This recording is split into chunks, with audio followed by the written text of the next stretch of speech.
नमस्कार। चलिए आज एक ऐसे कॉन्सेप्ट को समझते हैं जो हर जगह है। जो फ़ोन हम इस्तेमाल करते हैं उसके डिज़ाइन से लेकर जो फिल्म हम देखते हैं वहाँ तक। लेकिन हम अक्सर इस पर ध्यान ही नहीं देते।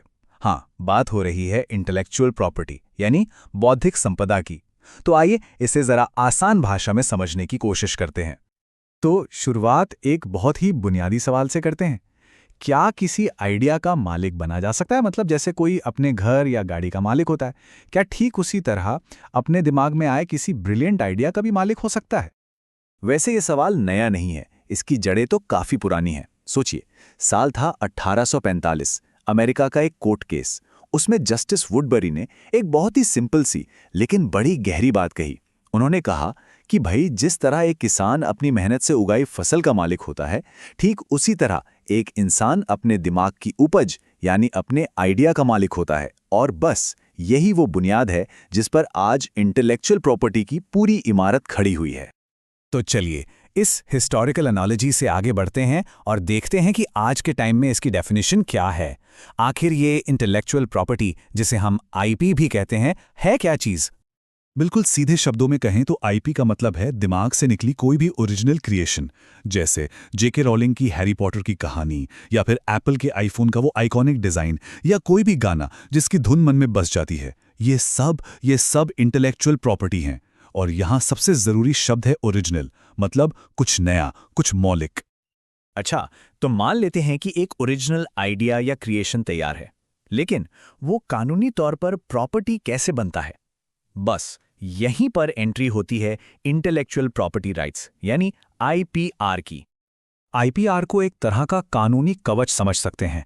ये क्रिएटर को एक फिक्स्ड टाइम के लिए अपनी क्रिएशन के इस्तेमाल पर एक तरह की मोनोपोली दे देता है। मतलब सीधा सा है, क्रिएटर की इजाज़त के बिना कोई भी उस क्रिएशन को ना कॉपी कर सकता है, ना बेच सकता है, ना ही इस्तेमाल कर सकता है। सिंपल। अब इसमें एक इंटरेस्टिंग बात यह है कि हर तरह की क्रिएशन के लिए एक ही कानून नहीं है। नहीं, इसको एक टूल बॉक्स की तरह सोचिए। एक ऐसा टूल बॉक्स जिसमें हर अलग अलग तरह की चीज़ को प्रोटेक्ट करने के लिए एक खास अलग सा लीगल टूल रखा है। तो चलिए इस टूल बॉक्स के कुछ सबसे ज़रूरी टूल्स पर एक नज़र डालते हैं।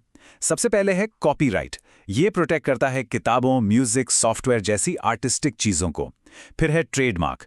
ये क्या है? ये किसी कंपनी के लोगो या ब्रांड नेम को प्रोटेक्ट करता है ताकि असली और नकली में फ़र्क पता चले। अच्छा, फिर आगे है पेटेंट। ये न्यू इन्वेंशंस जैसे कोई नई मशीन या दवाई, उसके फंक्शन को सिक्योर करता है। और किसी प्रोडक्ट का जो लुक होता है, उसका विजुअल डिज़ाइन, उसकी सुरक्षा के लिए होता है इंडस्ट्रियल डिज़ाइन।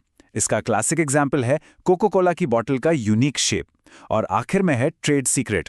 जैसा कि नाम से ही साफ है, ये कॉन्फिडेंशियल बिजनेस इंफॉर्मेशन को बचाता है, बिल्कुल कोको कोला के सीक्रेट फॉर्मूले की तरह।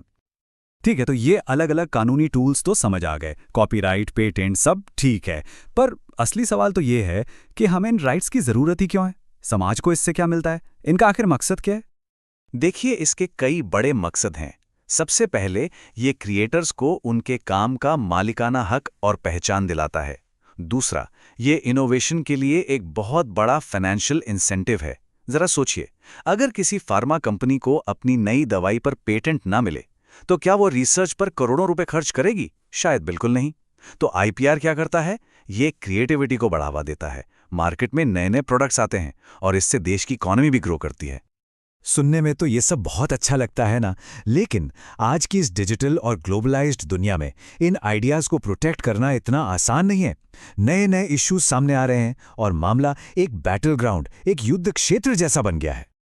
एक बहुत बड़ी लड़ाई है रिसोर्स पायरेसी की। इसका सबसे क्लासिक एग्जाम्पल है हमारे देश का बासमती चावल। सालों तक हमारे किसानों ने इसकी बेहतरीन किस्में तैयार की, पर क्या हुआ? कुछ विदेशी कंपनियों ने इस पर पेटेंट लेने की कोशिश की। ये तो सीधे सीधे किसी देश के सदियों पुराने बायोलॉजिकल रिसोर्सेज का खुला दुरुपयोग है। और इसी से जुड़ा हुआ है कल्चरल पायरेसी। जब कोई बाहर की कंपनी बीकानेरी भुजिया या दार्जिलिंग चाय जैसे नाम को अपने प्रोडक्ट के लिए इस्तेमाल करती है, तो वो सिर्फ एक नाम नहीं चुरा रही है, वो उस जगह की पूरी सांस्कृतिक और भौगोलिक पहचान का फायदा उठा रही है। और इसका अंजाम? इसका सीधा असर होता है इकोनॉमिक पायरेसी के रूप में।